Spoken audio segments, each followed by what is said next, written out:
రా కూర్చుందిరా సుమనుడి పిలుచు. నమస్కారం. ప్రభుత్వ ఉద్యోగాలు కల్పనలో పూర్తిగా విఫలమైనటువంటి వైసీపీ, అధికారం లేకొచ్చినటువంటి కూటమి ప్రభుత్వం పైన ఇష్టానుసారంగా బురద చల్లేటువంటి మాటలు మాట్లాడడం చాలా హాస్యాస్పదంగా ఉంది. ఎన్నికల ముందు ఇచ్చిన మాట ప్రకారం డిఎస్సి నియామకాలపైన అధికారంలోకి వచ్చిన వెంబటే మొదటి సంతకం డిఎస్సి నియామకాలపైన చేసి దాదాపు 16,300 పైచిలకు టీచర్ ఉద్యోగాల్ని భర్తీ చేసి వారందరూ కూడా ఇప్పుడు ఉపాధ్యాయ వృత్తిలో నిమగ్నమై పని చేసుకుంటూ ఉన్నటువంటి పరిస్థితి. ఏడాది తరువాత ఈరోజు వైసీపీ నాయకులు ఈ యొక్క డిఎస్సి నియామకాలపైన ఇష్టానుసారంగా దుష్ప్రచారాలు చేస్తూ ఉన్నారు. ఈ యొక్క వైసీపీ నాయకులకి మేము ఒకటే తెలియజేస్తూ ఉన్నాం, మీరంటే ఎట్లా ఉద్యోగాలు ఇవ్వలేదు, ఉద్యోగాలు ఇచ్చినటువంటి మా నాయకుడు నారా లోకేష్ గారిని, అదేవిధంగా కూటమి ప్రభుత్వాన్ని దుష్ప్రచారం చేయడం సబబు కాదని చెప్పి హెచ్చరిస్తూ ఉన్నాం. ఎందుకంటే టీచర్ ఉద్యోగం అనేది ఎంతో విలువైనటువంటి ఉద్యోగం. అటువంటి ఉద్యోగాలు పొందినటువంటి అభ్యర్థులందరూ కూడా ఈరోజు వారి కుటుంబాలందరూ కూడా క్షోభిస్తూ ఉన్నారు. ఎంతో కష్టపడి రాత్రింబవళ్ళు చదువుకొనేసి నిద్రాహారాలు మాని అదేవిధంగా హాస్టళ్లలో ఉండి చదువుకొని ఈరోజు ఉద్యోగాలు పొందినటువంటి అభ్యర్థుల్ని హేళనగా మాట్లాడుతూ వాళ్ళందరికీ దొంగ ఉద్యోగాలు, దొంగ నియామకాలు అని చెప్పి నోటికి వచ్చినట్టుగా ఇష్టానుసారంగా మాట్లాడుతూ ఉంటే చాలా బాధేస్తూ ఉంది. వారిపైన రాజకీయ రంగు రుద్దడం, మీ యొక్క రాజకీయ ప్రయోజనాల కోసం నియామకమైనటువంటి ఉపాధ్యాయుల్ని వాడుకోవడం అనేది చాలా దారుణం. ఈ యొక్క ఆరోపణలన్నిటి కూడా మేము తీవ్రంగా ఖండిస్తూ ఉన్నాం. మీరు చేసినటువంటి ఆరోపణలు ఏవైనా వాస్తవాలుంటే, ఆధారాలుంటే బయట పెట్టండి. మా నాయకుడు నారా లోకేష్ గారు చెప్పారు కదా, ఏమన్నా ఆరోపణలు ఉన్నా, ఏమన్నా వాటిపైన మీ దగ్గర ఆధారాలు ఉన్నా నిష్పక్షపాతంగా తీసుకురండి, నేను చూస్తాను. ఏవి లేవని చెప్పి దీనిపైన సవాలని చెప్పేసి పిలుపునిచ్చినారు కదా మీ యొక్క జగన్మోహన్ రెడ్డి గారికి. ఏం చేశారు మీ జగన్మోహన్ రెడ్డి గారు?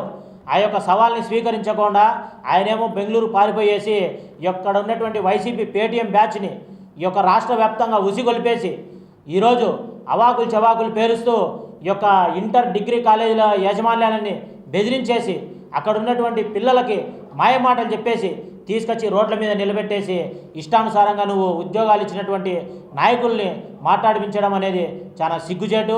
వీటిని ఖచ్చితంగా మేమందరం కూడా తీవ్రంగా ఖండిస్తూ ఉన్నాం. ఎందుకంటే ఈ యొక్క వైసీపీ పార్టీ ఉనికి కోసం రాష్ట్రంలో ఈరోజు చూసుకున్నట్లయితే సంక్షేమ పాలనే ధ్యేయంగా ప్రతి ఒక్క ఇంటింటికి వెళ్ళేసి టీడీపీ చేసినటువంటి సంక్షేమాలన్నిటి కూడా ఈరోజు ప్రజలకు వివరించేటువంటి కార్యక్రమానికి శ్రీకారం చుట్టుకుంది. ఖచ్చితంగా ప్రజల వద్దకు వీరు వెళ్తూ ఉన్నారు.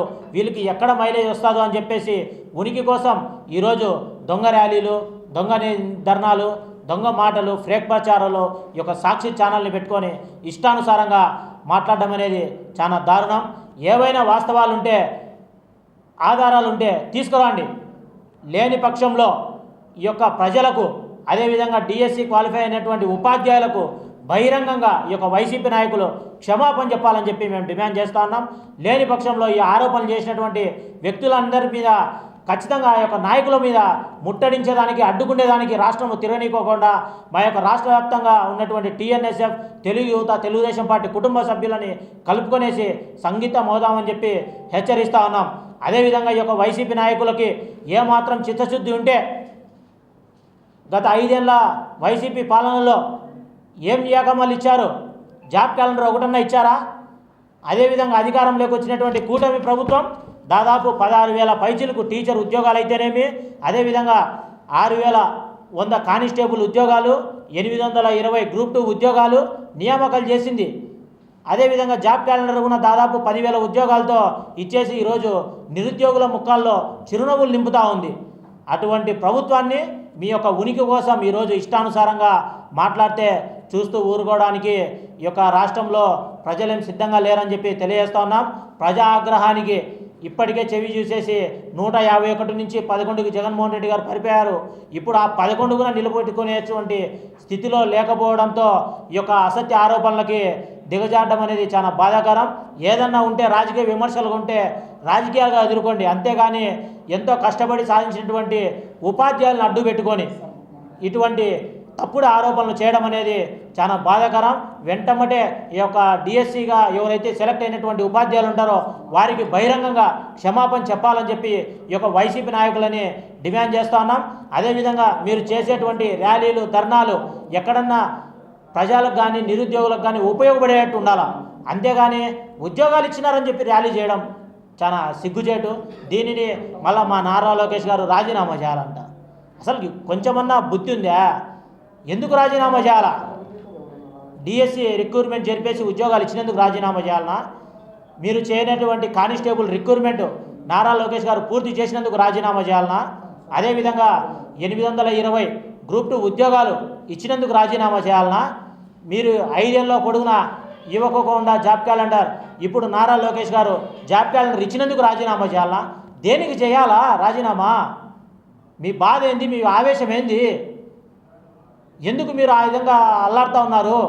మీరు చేసేటువంటి ర్యాలీలో కానీ ధర్నాలో కానీ డిఎస్సికి దాదాపు లక్షలలో మంది అభ్యర్థులు అప్లై చేసుకొని ఎగ్జాములు రాసినారు. వాళ్ళు ఎవరన్నా ఒక్కరన్నా మీ యొక్క ధర్నాలలో కానీ ర్యాలీలలో కానీ వ్యతిరేకించి పాల్గొన్నారా? ఒక్కరన్నా ఉండారా? కేవలం మీ యొక్క వైసీపీ పేటీఎం బ్యాచ్ తప్పక. అందులో భాగంగా కడపలో అయితే ఆ యొక్క డిగ్రీ కాలేజీలు, ఇంటర్ కాలేజీల యజమాన్యాలను బెదిరించేసి విద్యార్థులకు మాయమాటలు చెప్పి తీసుకొచ్చినారు తప్పక అంతకుమించి మీరు ఏం చేసినారు? వాస్తవంగా డిఎస్సి ఎగ్జామ్ రాసి సెలెక్ట్ కానీ అభ్యర్థులు ఎవరన్నా ర్యాలీలు కానీ ధర్నాలు కానీ చేస్తే మాకు అన్యాయం జరిగిందని వారికి సమాధానం చెప్పడానికి మేమున్నాం, మా నాయకత్వం ఉంది. స్వయాన చీఫ్ సెక్రటరీ కానీ ఐఏఎస్లు కూడా కూర్చొని సమాధానం చెప్పినటువంటి దౌర్భాగ్యం మీ రాష్ట్రంలో నెలకొల్పేటట్టు ఈ యొక్క వైసీపీ నాయకుల ఆరోపణలు చూస్తే చాలా బాధాకరంగా ఉంది. అంత క్లియర్ కట్గా ఒక ఐఏఎస్ ఆఫీసర్లు మీటింగ్ పెట్టేసి క్లియర్ కట్గా ఆధారాలతో చూపించినప్పటికీ కూడా వీళ్ళకు కళ్ళకు కనపరుస్తున్నాయో చెవులకు వినపస్తున్నాయో లేదో అర్థం కావడం లేదు. ఎంటమ్మటి ఈ యొక్క వైసీపీ నాయకులకి కంటి చూపు పరీక్షలు చేపించాలా, అదేవిధంగా చెవిటి పరీక్షలు చేపించేసి మరి ఒకసారి ప్రజెంటేషన్ వేసి వాళ్ళకు చూపిస్తే కనుక వీళ్ళకి అర్థమవుతుందో లేదో, లేకపోతే ఉనికి కోసం ఈ రకంగా చేస్తూ ఉన్నారో అర్థం కావడం లేదు.